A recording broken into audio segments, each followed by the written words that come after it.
I asked for an open relationship to justify my affair. But what my husband did next made me regret everything. I never planned on telling my husband about the affair. It started with Gavin, long nights, casual flirting, one too many drinks.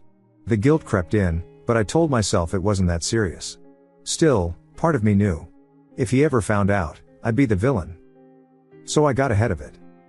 One night, I brought up the idea of an open relationship. Told him I felt restricted, that we should explore ourselves individually. He hesitated but eventually agreed, quiet, unreadable. I thought I'd gotten away with it. I kept seeing Gavin openly now, and my husband barely said a word. No fights. No questions. He started going out more too. Said he was respecting the new rules. Then everything changed. One weekend, I came home from my date to find our house empty. No note. No message. Just silence. His clothes? Gone. His car? Gone. The bank accounts? Frozen. My phone? Blocked. A week later, I got an email, just a link. It was footage of him in bed with my best friend. Another clip of him throwing a party in our house with my open relationship group chat projected on the wall. He wasn't just moving on, he was destroying me in 4K. Now Gavin wants nothing to do with me. My friends? All disgusted. And my husband? He's vanished, and made sure I'm the one crawling. Update 1, 2 weeks later. Jesus Christ. I don't even know where to start. First, thank you to everyone who messaged me. Yes, I know I effed up. Yes, I know I'm getting what I deserve. Trust me, the universe is making that crystal effing clear. So here's what I've learned in the past 2 weeks of trying to piece together what the HL happened. My husband knew. He knew from day one. I found out through our neighbor who finally felt bad enough to tell me.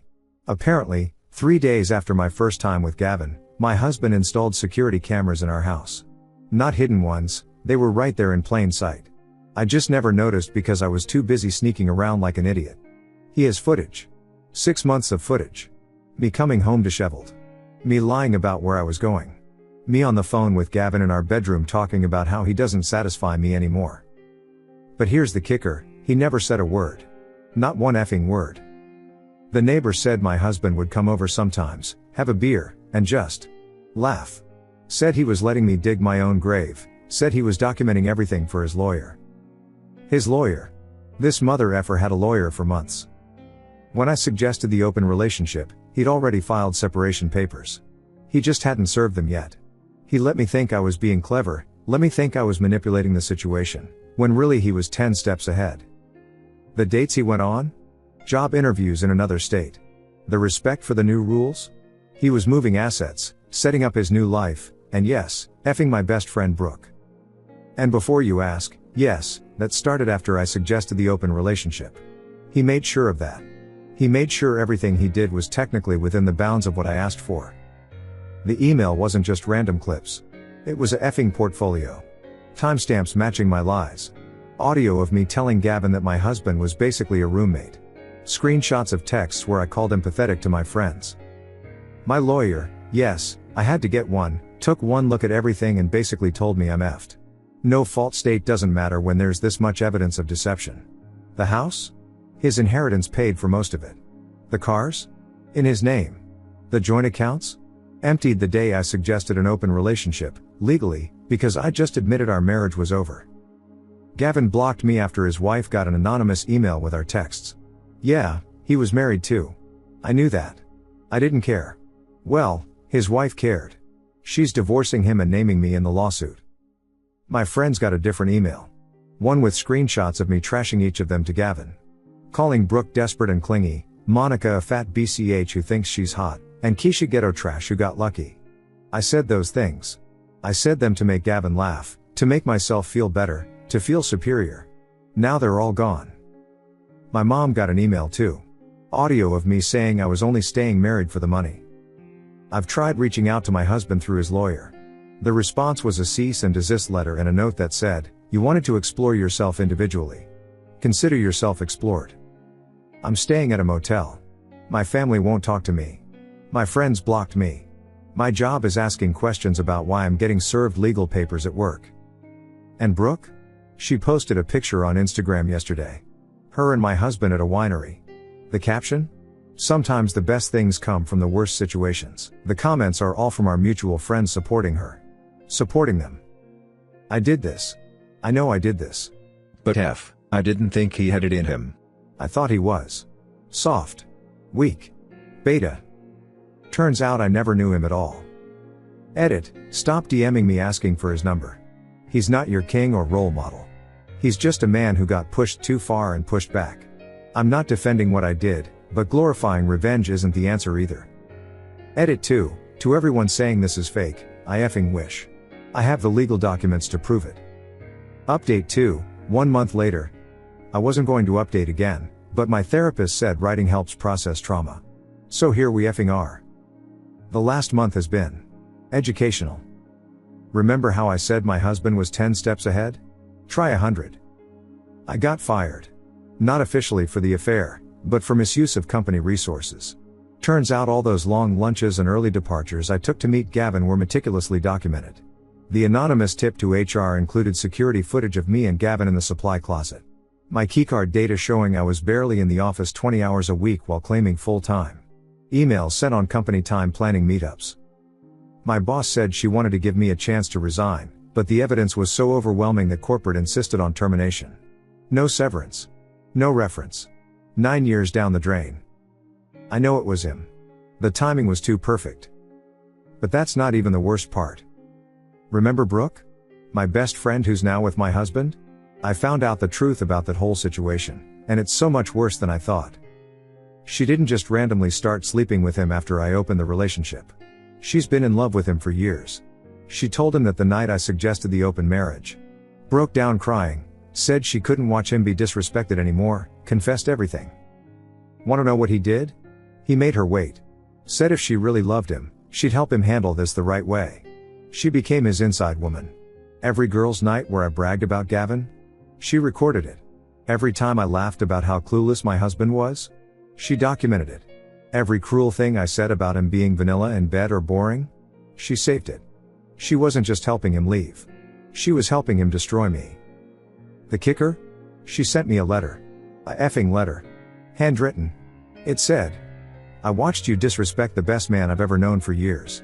Watched you take him for granted. Watched you treat him like a safety net while you chased excitement. You had everything I wanted and you threw it away for cheap thrills. He gave you 8 years to be the wife he deserved. You gave him nothing but lies and manipulation. I'll give him the love you never did. P.S. He's not vanilla. You just never inspired him to be anything else. I threw up after reading it. Literally ran to the bathroom and puked. My husband, ex-husband, papers were finalized last week. He's not just moving on. He's thriving. Gavin's wife reached out to me. Not to commiserate, but to thank me. Said my ex provided evidence that helped her divorce settlement. Gavin lost his job too, lost the house, paying alimony out the sauce. She said my ex didn't want anything in return. Just said make sure he understands what it costs to disrespect marriage. Who the F is this man? This isn't the quiet IT guy who made me coffee every morning. Who rubbed my feet after long days. Who never forgot an anniversary. Or maybe it is. Maybe that's exactly who he is, and I was too busy chasing DK to notice I was married to a effing king.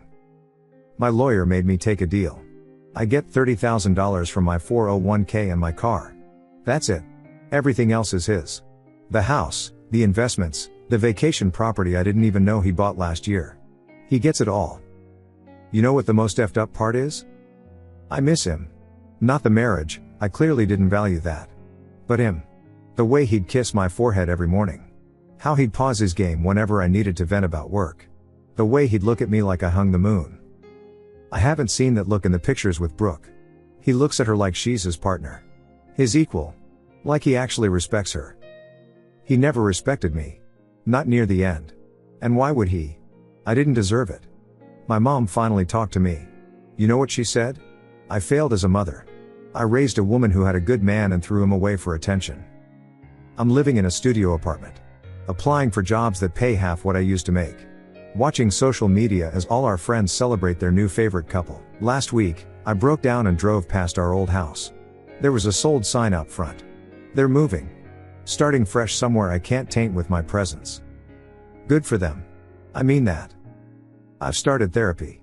Real therapy, not the kind where I just complain and get validated. The kind where the therapist calls me on my SHT. Makes me acknowledge what I did. Who I am. Why I did it.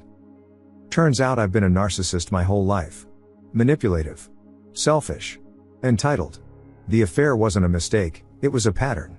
I've been doing this since high school. Taking good men for granted. Chasing validation. Playing victim when caught. Well, I finally met someone who didn't play my game. He played his own. And he won. Edit, since everyone's asking, yes, I know where he works now. VP of Technology at a Fortune 500. The job he interviewed for during our open relationship. $250K salary plus bonuses. The life I could have had if I wasn't a selfish BCH. Update 3, 2 months later. This'll probably be my last update. Not because the story's over, but because I need to stop dwelling and start rebuilding. But first, I need to tell you about what happened when I tried to confront him. I know. Everyone told me to leave him alone. My therapist, my lawyer, the few friends who still answer my calls. But I couldn't help it. I needed closure. I needed to understand how he did it. How he stayed so calm. How he played me so perfectly. So I waited outside his new office building. 3 hours in my car before I saw him coming out with some colleagues. He looked good. Really good. New suit, new haircut, carried himself differently. Like a man who knows his worth. I got out and called his name. The look on his face when he saw me, it wasn't anger or hatred. It was nothing. Like I was a stranger. Polite but distant. We need to talk, I said. No, we don't, he replied. Calm. Matter of fact. Please. Just 5 minutes. I need to understand. Understand what? He stopped walking, turned to face me fully. His colleagues moved away, giving us space but staying close enough to intervene. Understand how I knew? You came home February 3rd with your shirt inside out. Understand how I felt? Like a knife in my chest every single day for 6 months. Understand why I did what I did? Because you taught me that marriage meant nothing to you, so I acted accordingly. I made a mistake. No. His voice was still calm, but there was steel in it. A mistake is forgetting an anniversary. You made a choice. Every day for 6 months, you chose another man over our marriage. And when you got scared of the consequences, you tried to manipulate me into accepting it. You thought I was weak enough to share you rather than strong enough to lose you. I never thought you were weak. He laughed. Actually laughed. You called me weak to your girlfriends. Repeatedly. You said I was too boring to satisfy you. Too predictable. Too safe. Remember Monica's birthday party? You did an impression of me that had everyone laughing. Brooke recorded it, by the way. Would you like to see it? I started crying. I couldn't help it. Tears, he said, shaking his head. Another manipulation tactic. Dr. Peterson warned me you'd do this. Dr. Peterson? My therapist. I started seeing him the week after you effed Gavin. He helped me understand what you are. What I was enabling by staying. He helped me plan my exit. Your exit? You mean our marriage? We didn't have a marriage. We had a parasite-host relationship. You fed off my stability while giving nothing back. Do you know when I knew it was over? Really over? I shook my head. When you came home that first night and kissed me with another man's taste in your mouth. Smiled at me. Told me you loved me. That's when I knew you weren't just a cheater. You were something worse. You were cruel. I did love you. No, you loved what I provided. Security. Comfort. A facade of respectability. You loved that I made you look good. Stable relationship, nice house, devoted husband. You loved the image. But me? You didn't even know me. That's not true. What's my middle name? What? My middle name. We were married 8 years. What is it? I couldn't answer. I didn't know. When's my father's birthday?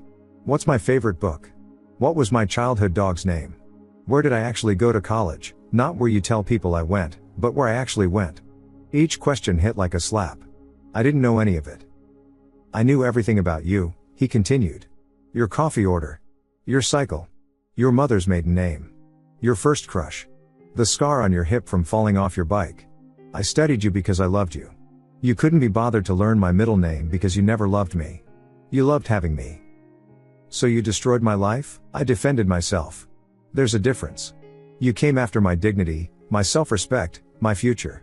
You tried to reduce me to a cuckold who'd accept crumbs of affection while you feasted elsewhere. I simply refused to play that role. And Brooke? That wasn't revenge? Brooke is the woman you should have been. She knows my middle name. She knows my dreams. She sees me, not what I can do for her. We're building something real. Something you're not capable of. I could have changed. Could have. Would have. Should have. The tense is telling, isn't it? Even now, you're not saying you'll change. You're lamenting lost opportunities. Still thinking about yourself. A security guard approached. My ex nodded to him, then looked back at me. You need to go. If you approach me again, I'll file a restraining order. Move on. Get help. Become better. But do it away from me. He started to walk away, then stopped. For what it's worth, he said without turning around, I did love you once. Completely. Desperately. But you killed that man. The one standing here now? He's someone else. Someone you created. And he wants nothing to do with you. Then he was gone. I sat in my car for an hour after that, processing everything. He was right. About all of it. I didn't know him. I knew the idea of him. The role he played in my life. But the actual man? The one with depths I never bothered to explore? I had no clue who he was. That was a month ago. Since then, I got a job. Nothing fancy, just administrative work, but it's honest. I moved to a smaller apartment to save money. I've been in therapy twice a week. I've written apology letters I'll never send. I've started actually working on myself. Yesterday, I saw their engagement announcement on social media. 3 months after our divorce. People will judge him for moving fast, but I know the truth. He moved on 6 months before I even suggested the open relationship. The moment I betrayed him, he started planning his future without me. The ring he gave her? It's not the one he gave me. It's bigger. Better. New. Just like the life he's building. I could be bitter. Part of me is. But mostly, I'm just aware. Aware of what I had. What I lost. What I threw away for nothing. Gavin? We haven't spoken since his divorce. Last I heard, he's living with his brother, paying half his salary in alimony. His ex-wife sent me a thank you card for showing her who she married. I keep it as a reminder. My ex-husband was right. He wasn't weak. He was patient. There's a difference. Weak people accept disrespect. Patient people wait for the right moment to show you who they really are. He showed me. And I'll never forget it. To anyone reading this in a relationship, look at your partner. Really look at them. Not what they do for you, but who they are. Learn their middle name. Their dreams. Their fears. Their worth. Because if you don't, someone else will. And when that happens, you'll end up like me. Alone in a studio apartment, knowing you had a kingdom and traded it for costume jewelry. Don't be me. Be better. Final edit, his middle name was Anthony. I looked it up on our divorce papers. 8 years, and I had to learn it from legal documents. If that doesn't sum up who I was as a wife, nothing will. Final update, 6 months later. I promised myself I wouldn't post again, but something happened that felt like closure? The end of a chapter? I don't know. But I need to write it down. I was at a coffee shop yesterday, the quiet one downtown where no one knows me. I go there to read, to think, to exist without judgment. I was in the corner with my laptop, working on freelance projects, when I heard his laugh. That deep, genuine laugh I used to love. The one I hadn't heard in the last year of our marriage because I'd been too busy making him miserable to make him happy. He was there with Brooke and another couple. Double date, probably. They looked normal. Happy. Comfortable in that way established couples are. No performance, no pretense.